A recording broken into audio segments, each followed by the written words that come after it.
नमस्कार श्रोताओं, आज आप लोगों को सुनाती हूँ रचनाकार दावानल के लिखे डॉक्टर हिमाद्री के जीवन कथा पर आधारित कहानी बिखरे हुए नगमे भाग 5। आप सभी से अनुरोध करती हूँ कि हमारे चैनल को लाइक, शेयर, कमेंट्स और सब्सक्राइब कीजिए। निखिलेश अपने ही मन में सोचने लगा, शर्मिष्ठा शुरू से ही जिद्दी प्रवृत्ति की लड़की है। वह किसी के भी नहीं सुनती, अपने माँ के भी नहीं सुनती, अपने आप को ज्यादा स्मार्ट और शिक्षित समझती है, मगर यह नहीं समझती है कि ज्यादा कुछ भी हानिकारक होती है। सब कुछ के एक सीमा होती है, सीमा के अतिरिक्त कुछ भी अच्छा नहीं होता। हमारे घर में इसी कारण झगड़ा फसाद हो रही थी। शादी के बाद महीने भर भी नहीं गुजरा कि घर में तहलका मचा कर रखी थी। वह अपने आप को ज्यादा विद्वान समझती है। ऐसे बहुत से लोग दुनिया में मिल जाते हैं जो दूसरे को मर्यादा नहीं देते, दूसरे के साथ हमेशा अमर्यादित बातें करते हैं, अपने आप को सभी से ज्यादा पढ़ा लिखा और ज्यादा विद्वान समझते हैं। उनमें अहंकार कुट-कुट भरी होती है कि उनके जैसे शिक्षित तो दुनिया में कोई भी नहीं है और दूसरे को छोटे नजरों से देखते हैं। अगर शर्मिष्ठा हमारे घर वालों के साथ मर्यादित ढंग से पेश आती तो हमारे घर वाले उसे न केवल सम्मान करते, उसे सर आंखों पर बिठाकर रखते। मगर शर्मिष्ठा है कि अपने आप को न केवल दुनिया के सबसे ज्यादा खूबसूरत समझती है, ज्यादा शिक्षित भी समझती है। इसके नतीजा उसे ही भुगतने पड़ रहे हैं। आज अगर उसके माँ साथ ना होती तो उसकी क्या दशा होती, क्योंकि इस वक्त हमारे घर के कोई भी लोग हमारे मदद को आगे आने की स्थिति में नहीं है केवल इस शर्मिष्ठा के कारण। पता नहीं भविष्य में और कैसे कैसे परिस्थितियों को सामना करने होंगे। निखिलेश अपने मन से शर्मिष्ठा को लेकर सोचने लगता है।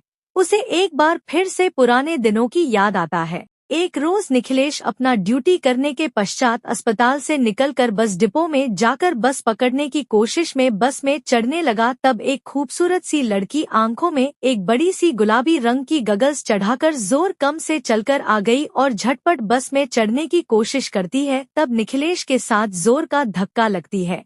धक्का इतना जोर का लगा है कि दोनों ही विपरीत दिशा में गिरने लगे। उस समय किसकी गलती हुई यह देखने की अवसर किसी को भी नहीं मिला। उससे पहले ही निखिलेश अपनी गलती मानकर उसे सॉरी कह दिया। इतने में सामने वाली शर्मिष्ठा भी कहती है, कोई बात नहीं। फिर जब दोनों ही एक साथ भीड़भाड़ वाले बस में चढ़ने की कोशिश करते हैं तो स्वाभाविक है कि एक दूसरे से धक्का तो लगेंगे, मगर किसी भी तरह की बात किए बगैर दोनों ही बस में चढ़ गए और बस में इतना भीड़ थी कि बैठने की जगह न मिलने के कारण दोनों ही बस में एक दूसरे से सटकर खड़े रहे। बस धीरे धीरे आगे की ओर चलने लगी। तभी बस के सामने अचानक कोई आ जाने पर जोर का ब्रेक दबाने पर कुछ लोग एक दूसरे को ऊपर गिरने लगे तो कुछ ने किसी भी तरह से अपने आप को संभाल लिए। इतने में शर्मिष्ठा भी गिरने लगी तो सामने खड़ा निखिलेश से टकराकर रुक गई। ऐसे में शर्मिष्ठा के मुंह से एकाएक सॉरी निकली तो निखिलेश बिना कुछ सोचे समझे कह दिया, इट्स ओके, कोई बात नहीं, आप ठीक से ऊपर के राड को पकड़ लीजिए, अब तो न जाने कितने बार ऐसे झटके लगेंगे। ऐसे में थोड़ी सी मुस्कुराकर शर्मिष्ठा कहती है, आप ठीक कह रहे हैं, एक तो बस में इतनी भीड़ हो गई है, ऊपर से बस वाले जब जोर से ब्रेक दबाते हैं तो संभालना मुश्किल हो जाती है। लगभग आधे घंटे चलने के पश्चात शर्मिष्ठा की स्टॉपेज आ जाती है। ऐसे में शर्मिष्ठा कहने लगी, सारी, अब मुझे उतरना है, आप थोड़ी साइड दे दीजिए। निखिलेश थोड़ी टेढ़ा होकर उसे निकालने की जगह देने पर शर्मिष्ठा भीड़ वाली जगह से निकालकर बस के दरवाजे के पास पहुंचती है, मगर फिर से पीछे मुड़कर निखिलेश की ओर देखते ही निखिलेश के नजरों से नजरें मिल जाती है।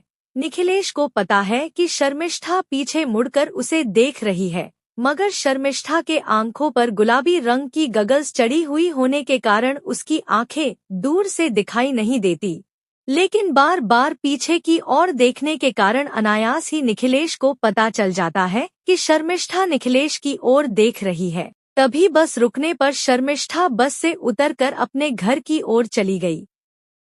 निखिलेश के मन में बार बार शर्मिष्ठा के पहने हल्की गुलाबी रंग की साड़ी और उससे मैचिंग की हुई गगल्स के साथ साथ उसके गुलाबी होठों के बीच से निकली सफेद दांत और हंसी मुस्कान बार बार याद आने लगी। और धीरे से सॉरी कहना और बस में ब्रेक दबाने पर उसके गिर जाने की बात, यह सब एक इत्तेफाक की तरह लगने लगा और मन ही मन भाव विभव होने लगा। वहां से लगभग घंटे भर चलने के बाद निखिलेश की स्टॉपेज आती है। बस से उतरकर लगभग 10-15 मिनट पैदल चलकर निखिलेश अपना घर में पहुंचता है। इस समय निखिलेश के इंटर्नशिप चल रही है, ज्यादातर समय उसे अस्पताल में ही रहना पड़ता है। ऐसे में उसे कभी कभी अपने घर में आने को मौका मिल जाता है और 1-2 रोज के बाद उसे घर से वापस चलना होता है, तो कभी अस्पताल में ही नाइट ड्यूटी में रह जाता। ऐसे में उसके बस की सफर विशेष नियमित रूप से नहीं होते। जैसे छुट्टी होती है तो घर में आ जाता है, नहीं तो अक्सर ड्यूटी में ही रहता है। ऐसे में दोनों में फिर से मुलाकात होने की संभावना कम होती है। मगर जब कभी शाम के समय घर में वापस आता है तो शर्मिष्ठा के साथ मुलाकात की मौका रहता है, मगर दोनों के समय एक सी होना मुश्किल है। ऐसे में कभी कभी निखिलेश की स्मृति पटल पर शर्मिष्ठा की लाल गुलाबी होठों की हंसी चेहरा उभर कर आना स्वाभाविक है। शर्मिष्ठा अपने नियमित रूप से कॉलेज में जाती है। वह अभी अभी एक कॉलेज में लेक्चर की पद पर ज्वाइन किए है। अब तक वह एक सीनियर सेकेंडरी स्कूल में टीचर की नौकरी कर रही थी। लगभग महीना भर हुआ कि कॉलेज में ज्वाइन की और साथ में पीएचडी की तैयारी भी कर रही है। ऐसे में उसे तो रोज एक निर्धारित समय में कॉलेज में जाना होता है और फिर निर्धारित समय में घर में वापस लौटना होता है। मगर निखिलेश के साथ ऐसा न होने पर आपसी मुलाकात नहीं हो पाती।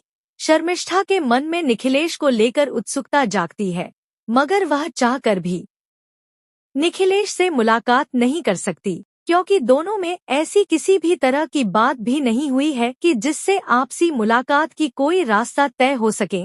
ऐसे में शर्मिष्ठा मन ही मन उसे खोजने लगती है, मगर स्टॉपेज या डिपो में कहीं पर भी उसे निखिलेश नहीं मिलता। शर्मिष्ठा मन ही मन उदास होती है और बहुत से बातें सोचती है। मैं फालतू में उस लड़के को लेकर सोच रही हूँ। वह लड़का कौन है, क्या है, कहाँ रहता है, मुझे तो बिल्कुल पता नहीं है। इससे पहले कभी मिला भी नहीं और कभी मिलेगा भी कहना मुश्किल है। ऐसे में उसे लेकर ज्यादा उत्सुकता की भावनाएं रखने की कोई मतलब नहीं है। मगर पता नहीं क्यों उसके चेहरा मुझे बहुत आकर्षित करती जा रही है। लेकिन कुछ भी हो, बड़ा हैंडसम लड़का है। उस दिन उसे देखने के बाद उससे किसी प्रकार की बात करने को मौका ही नहीं मिला। लगता है कि थोड़ा गंभीर प्रवृत्ति का है। चाहे जैसा भी हो, कुछ मौका मिले तब तो कुछ बात हो सकती है, और जब तक बात नहीं होगी तो कैसे पता होगा कि कौन है, कहाँ रहता है, क्या करता है। किसी के चेहरे से कुछ भी पता नहीं लगा सकते, मगर उसका आउटलुक बड़ा ही स्टैंडर्ड रहा ताकि किसी को भी पसंद आए। लगभग 1 सप्ताह बीत जाने के बाद एक रोज सोमवार के दिन निखिलेश घर से अस्पताल को जाने लगा। अतः अपने समय से बस पकड़कर शहर में जा रहा है। वहां के सिटी हॉस्पिटल में इंटर्नशिप कर रहा है। लगभग 1.5 घंटे भर बस में सफर करने के बाद वह शहर में पहुंचेगा। ऐसे में लगभग घंटे भर बस चलने के बाद शर्मिष्ठा की स्टॉपेज आने पर वहां से शर्मिष्ठा बस में चढ़ती है और कायदे से वह निखिलेश के बैठे हुए सीट के बगल में आकर खड़ी हो गई। संजोग से निखिलेश की नजर पड़ने पर बड़े ही नाटकीय ढंग से झिझकते हुए शर्मिष्ठा कहने लगी, आप। इतने में निखिलेश शिष्टाचार पूर्वक अपने सीट से उठकर उसे बैठने को कहता है, जिस पर शर्मिष्ठा ना नुक्कड़ करते हुए बैठ गई और कहने लगी, सारी मैंने आपको डिस्टर्ब कर दिया, खामखा आपको तकलीफ दे दी।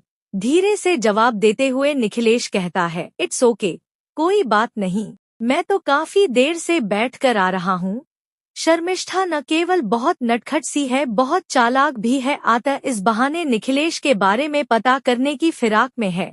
तभी धीरे से कहती है, बड़े दिन के बाद आप मिले, मैं तो सोच रही थी कि। कहते हुए शर्मिष्ठा रुक गई। ऐसे में निखिलेश कहता है, आपने ठीक कही है, आप भी बड़े दिनों के बाद मिली है। ऐसे में शर्मिष्ठा कहती है, मैं तो रोज इस समय के बस में चढ़ती हूँ, मेरी तो यही टाइम है। बातों बातों में निखिलेश कहता है, आप तो रोज सफर करते होंगे मगर मैं तो कभी कभी सफर करता हूँ, क्योंकि अधिकतर रात को अस्पताल में ही रहना पड़ता है। उत्सुकता बस शर्मिष्ठा पूछती है, अस्पताल में? जवाब में निखिलेश कहता है, जी मैं डॉक्टर हूँ।